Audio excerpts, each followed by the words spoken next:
एक समय की बात है, किसी गांव में राकेश नाम का एक आदमी रहता था। वो बहुत ही सरल और मन का सच्चा इंसान था। वो कभी भी किसी का बुरा नहीं चाहता था। राकेश अपनी बीवी और भाई और माँ बापा के साथ रहता था। राकेश और रॉकी दो भाई थे। राकेश घर में बड़ा था। राकेश के माता पिता राकेश से बिल्कुल भी प्यार नहीं करते थे। वो अपने छोटे बेटे रॉकी से बेहद ही प्यार किया करते थे और घर में हमेशा रॉकी की ही बात मानी जाती थी। रॉकी को जब भी कुछ चाहिए होता था तो वो अपने माता पिता से कहता और वो चीज उसे फौरन मिल जाती थी। राकेश को इसी बात से कभी कोई फर्क नहीं पड़ता था। वो सबसे प्यार करता था। एक दिन, मुझे पता है आप अपने माँ बाबा से बहुत प्यार करते हैं। उन्होंने आपको जन्म दिया है और वो बचपन से आपके साथ है। ऐसे में मैं अगर आपसे कुछ कहूँगी तो मुझे यकीन है कि आपको उस बात का बुरा जरूर लगेगा। क्या हुआ भाग्यवान, क्या कहना चाहती हो? आज तुम मुझसे कुछ ऐसी बात बोलना चाहती हो जिस बात से मैं तुमसे गुस्सा हो जाऊंगा? जब सही समय होगा तो मैं आपको जरूर बता दूंगी। अभी सही समय नहीं है। पता नहीं तुम्हें कभी कभी क्या हो जाता है, कैसे बेकी बेकी सी बातें करने लगती हो। मुझे तो ये समझ नहीं आता है। अच्छा चलो कोई बात नहीं, अब मैं अपने काम के लिए निकलता हूँ वरना मुझे देर हो जाएगी। ऐसे कहकर राकेश अपने काम के लिए निकल जाता है।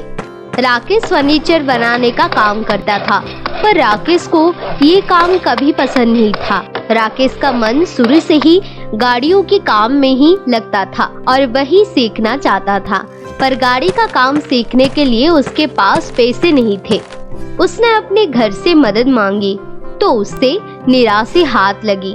उसके घर वाले ने उसे साफ इनकार कर दिया था। इस वजह से राकेश को लकड़ी का काम ही सीखना पड़ा। एक दिन रॉकी अपने माँ बाबा से कहता है, माँ बाबा, मुझे आपसे कुछ मदद चाहिए थी। क्या हुआ बेटा, बताओ तुम्हें हमसे कैसे मदद चाहिए भला? माँ, मुझे प्लास्टिक फर्नीचर का काम सीखना है। माँ, ये काम बहुत ज्यादा चल रहा है।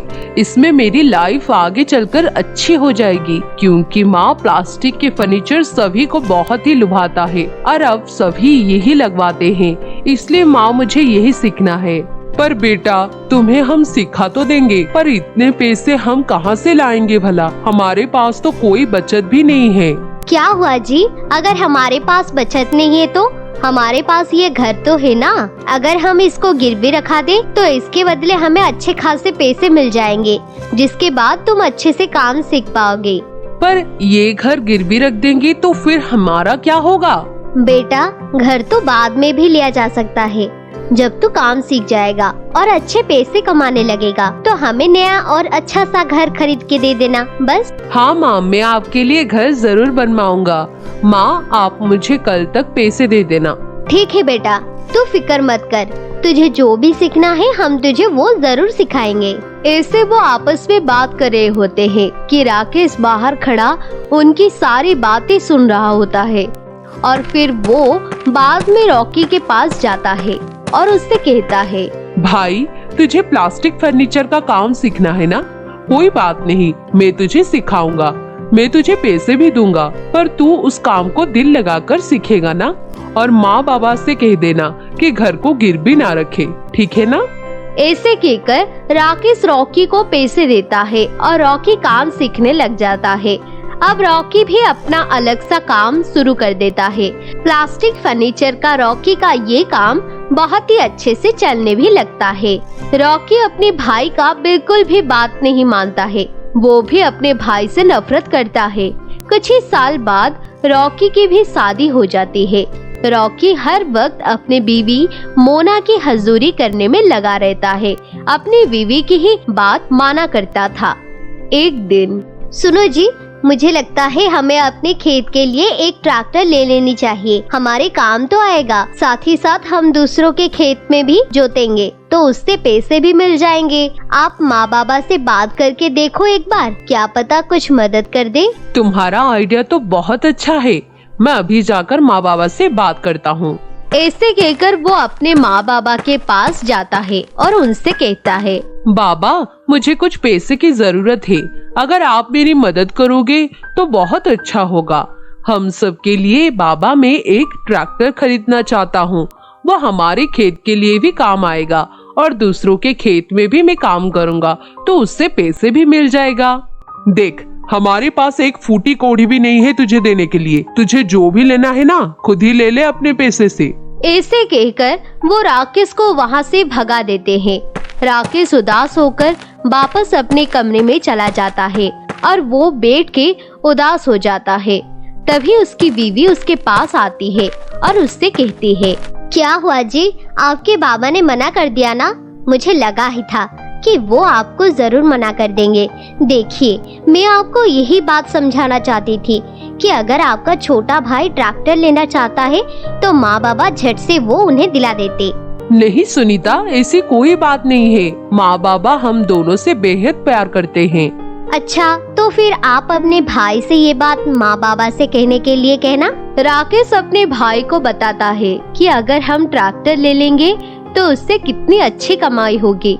रॉकी बात में आ जाता है और अपने माँ बाबा से कहने के लिए चला जाता है। उषा और अशोक रॉकी को बिल्कुल भी मना नहीं करते हैं और उससे ट्रैक्टर दिलवा देते हैं।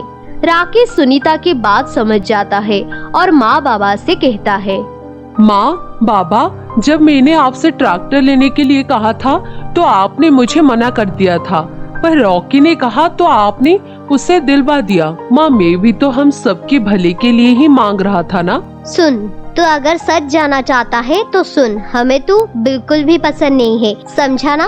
और हम तुझ पर एक पैसे नहीं लगाने वाले हैं। अच्छा यही होगा कि तू अपनी बीवी को लेकर यहाँ से चला जाए। पर माँ, मैं तो आपका ही बेटा हूँ ना, फिर आप मुझे पसंद क्यों नहीं करते हो? मुझे प्यार क्यों नहीं करते हो? बचपन से ही आप दोनों ने मुझे कभी भी प्यार नहीं दिया, क्योंकि तू हमें बिल्कुल भी अच्छा नहीं लगता है। अब तू इस घर को छोड़कर चला जा।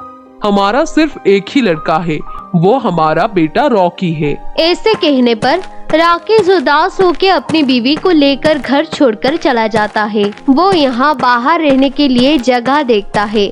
बहुत देर के बाद उन्हें एक जगह मिल जाती है और वो उस घर में रहना शुरू कर देते हैं। राकेश को घर चलाना ही था, इसलिए वो अपनी लकड़ी के काम को फिर से जारी रखता है, पर उसका लकड़ी का काम चलना भी बंद हो जाता है। अब सिर्फ प्लास्टिक फर्नीचर ही सब लोगों को पसंद आता था, पर राकेश को प्लास्टिक फर्नीचर का काम नहीं आता था। वो अपने छोटे भाई से सीखने के लिए कहता है तो उसका भाई भी उसके धक्के मारकर बाहर कर देता है और उसे साफ मना कर देता है। अब राकेश के पास कुछ बच्चा भी नहीं था। वो रोने लगता है, हे भगवान, तूने सारे दुख मेरी ही झोली में डाल दिया है। ये क्या है भगवान? मैंने ऐसा क्या पाप किया है जिसकी सजा तू मुझे दे रहा है? अब तो मेरा काम भी बंद हो गया है। अब मैं अपनी बीवी को कैसे खिलाऊंगा? वो भूखी कब तक जिंदा रह पाएगी? भगवान, अगर मुझे प्लास्टिक का काम आता तो आज मैं भी पैसा कमा रहा होता, मेरी बीवी भी भूखी नहीं मरती। ऐसे कहकर रो रहा होता है कि तभी एक बूढ़ा आदमी उसके पास आता है और उसकी उदासी का कारण पूछता है। वो उसकी बात सुनकर बहुत दुखी होता है और उससे कहता है, रो मत, मेरे पास तुम्हारी मदद के लिए कुछ है।